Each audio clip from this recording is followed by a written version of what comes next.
In the heart of Philadelphia, tucked behind high stone walls and rusting iron gates, stands a structure that was once considered the pinnacle of modern incarceration. A place designed to reform the soul rather than punish the body, a place meant to change the very nature of imprisonment. But over time, Eastern State Penitentiary became something else entirely. Its legacy is now soaked in silence, isolation, and suffering. What was once a model of progress became a monument of despair, a cold, crumbling shell haunted by echoes of the past. It opened in 1829. At the time, Eastern State was revolutionary. It was the first prison built around the idea of separate confinement, also known as the Pennsylvania system. The theory was simple: isolate prisoners completely, no contact with other inmates, no visitors, no shared work, just total solitude.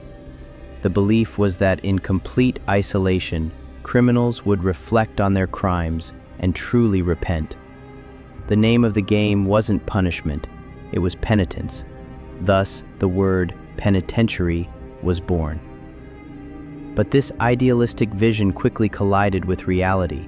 The cells were small, about the size of a walk-in closet, with a single skylight high in the ceiling, known as the Eye of God. The idea was that God alone could watch over the prisoners, guiding them toward redemption. Each cell had a small iron door, and beyond that, a wooden one that muffled any sound. Inmates ate alone, worked alone, prayed alone. If they left their cell, they were hooded. Even the guards were instructed not to speak to them. It wasn't long before reform turned into something else: torment. There are countless stories of inmates losing their minds, men who began talking to the walls, who screamed into the void just to hear a voice. Some were said to tear their clothes, claw at their skin, and pace in endless circles, whispering prayers or curses no one would ever hear. Solitary confinement like this, for months or even years, chipped away at the human spirit. By modern standards, the conditions were psychological torture, but back then, it was believed to be humane. The prison's layout was like a wheel, a central hub with long, spoked corridors branching out like sun rays. Each spoke was a cell block. From the hub, a guard could look down each corridor. It was efficient and watchful. But as the years passed and the prison population grew, things changed. The strict isolation rule was abandoned. More cell blocks were added, stacked on top of each other. Eastern State was never meant to hold so many people, yet by the early 20th century, it held over 1,700 inmates. The conditions worsened: overcrowding, violence, sickness. It went from a place of solitude to a breeding ground of despair. Riots broke out. Guards were attacked.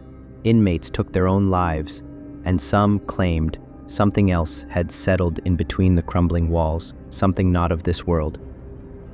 Stories of hauntings began to surface. Whispers from empty cells, shadowy figures seen in the corners of the corridors, cold spots that no draft could explain. In cell block 12, people reported echoing laughter that didn't belong to anyone. In cell block 4, dark shapes moved silently across the walls.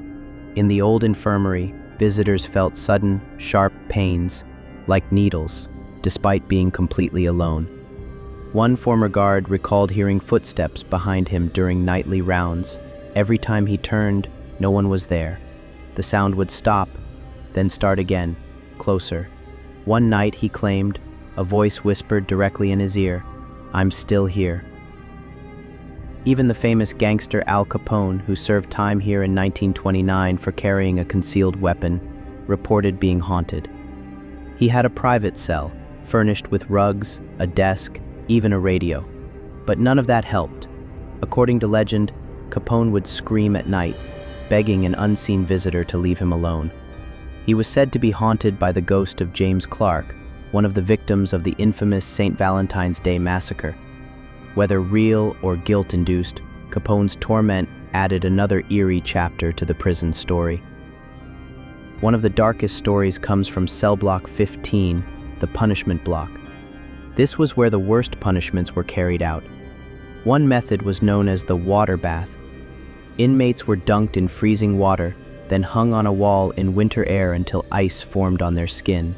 Another was the iron gag, a brutal device that connected an inmate's wrist to their tongue. Any movement would tear the mouth. One man reportedly bled to death from this torture. And yet, through all the horror, Eastern State kept operating. For over 140 years, it held murderers, robbers, arsonists, even people imprisoned for petty crimes. The prison officially closed in 1971. It was abandoned, left to rot. Nature crept in. Trees grew through the cracks, vines wrapped around cell doors. Dust and silence settled like a second skin. But the silence was deceptive. Over the years, investigators, filmmakers, and tourists came through its rusting gates. Paranormal researchers brought in equipment, EMF readers, audio recorders, cameras. Many left with more than just footage. One crew claimed to capture a figure darting across a corridor on tape. Another heard growls from an empty cell. Others simply left, unnerved, shaken, refusing to return. One of the most chilling tales involves a locksmith named Gary Johnson. In the 1990s, Johnson was working to restore cell block 4. As he tried to remove an old lock, he described a sudden, overwhelming force pressing against him. He felt as if hundreds of invisible eyes were watching. He later said he saw a shadowy figure dart past and then vanish into the wall. The experience left him speechless for days. Today, Eastern State stands as a preserved ruin. Crumbling walls, rusted bars, empty cells that echo with memories. It's a museum now, open to the public.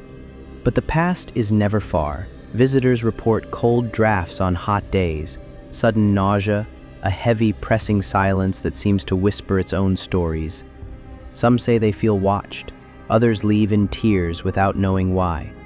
And there's one detail many miss, something hidden in plain sight.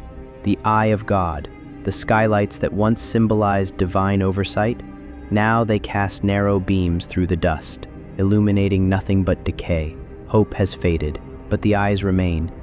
What makes Eastern State so haunting isn't just the ghosts, it's what the prison represents, the collapse of a dream, the idea that you can isolate someone into salvation, that silence can heal the human soul. In truth, silence can be far more dangerous. It can break a mind. It can echo forever. This place, these walls, witnessed so much pain, so much regret, that it's no wonder something might linger.